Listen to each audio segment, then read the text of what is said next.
O te mua na whāturu watu I sua lau suna ni taitai o Saminga. Maloa wa.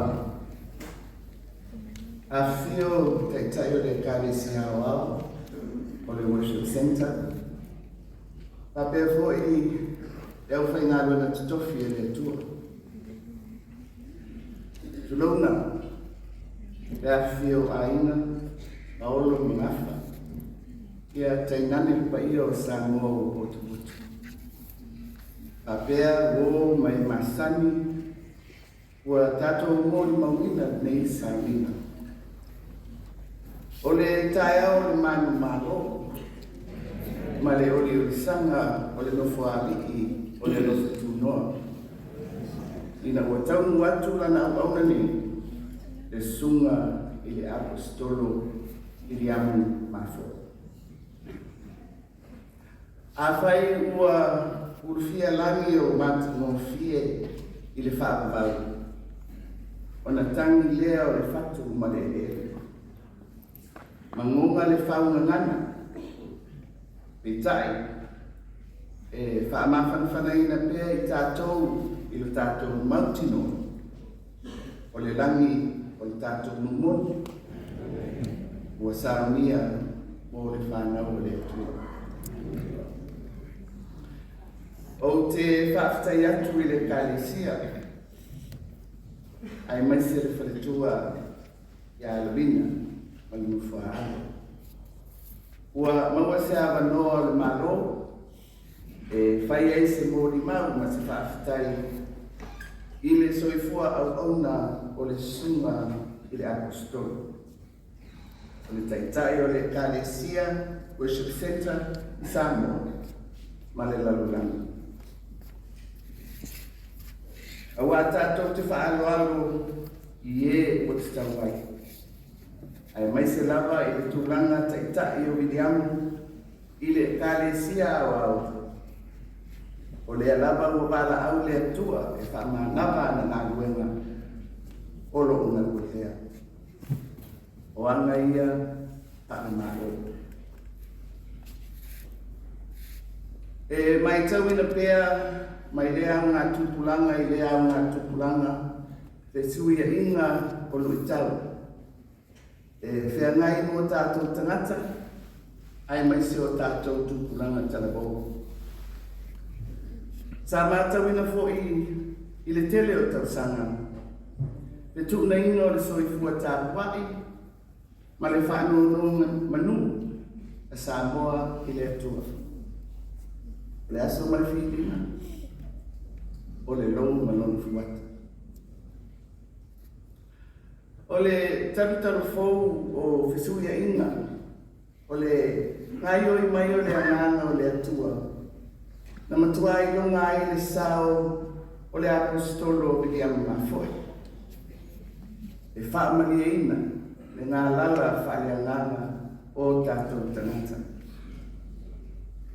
E mwhai e ina whapea o Williamu o se tasi o poutu toa na whaafaiele ina soifua whaaleanganga o le toteli.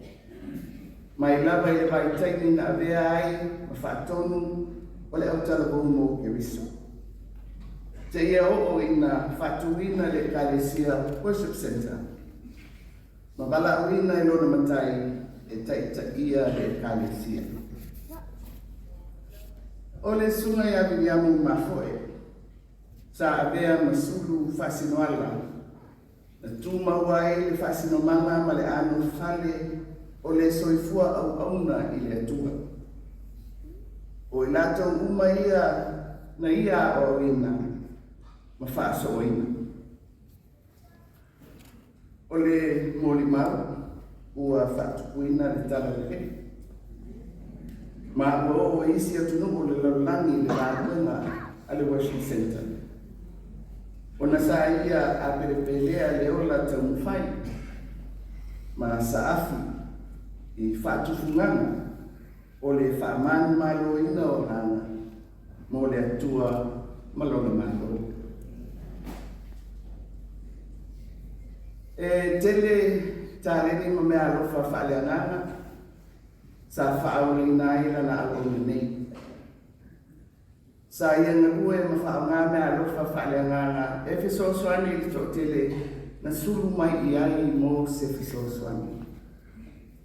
O le ano noai, na whaasa urutuina mai ngā luenga o whituku ma te moni. Ma le tele o nganga, na manu ina mo le malo le tua, e o mai le so. Atua ai malona whaamalosi e fola, te upu le tua, i so se tu ai ngā ala, e o atua ai le whi au, i le atunu, ma le launani. E whapea fwilo na mae ngā, e whaolaola ngā kuenga whamisionare, e ala atu i le Kalesia Worship Center, e whaawawina le whina ngalo o tātou o taisi.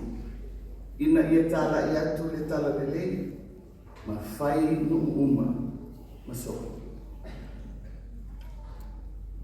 O si o tātou malo tuto tasi. E whaawai le tua soifua, maanga, matu, whakerisia, o te talitonu.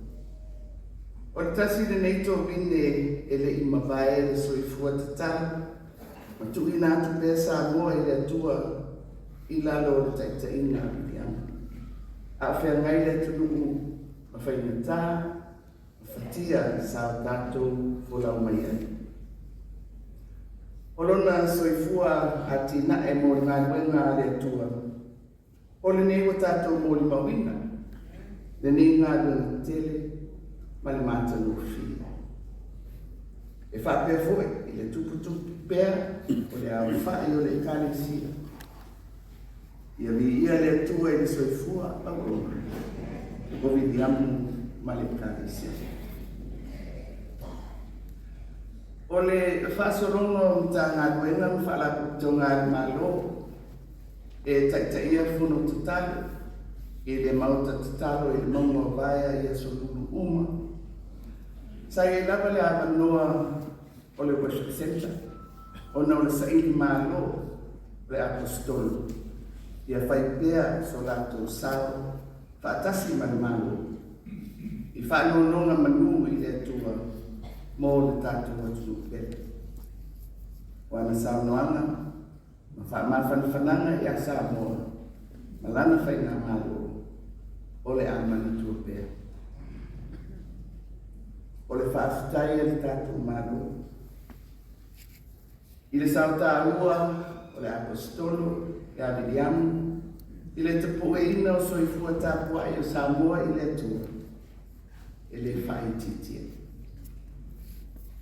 Pau lea o le tani, i so se whaafitau ni, o le tātou soifua, ua nao e atua na. Ia whaamawhanawhana, e whaletua i a Navina, ale no fuari.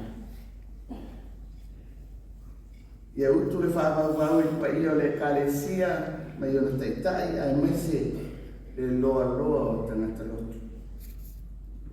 Ia whaamawhanawhanaina a ina e whia, o le li whaiwhia.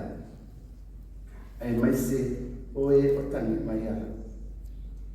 Ia manuia, malanga, i diamu, soifua, mai anu.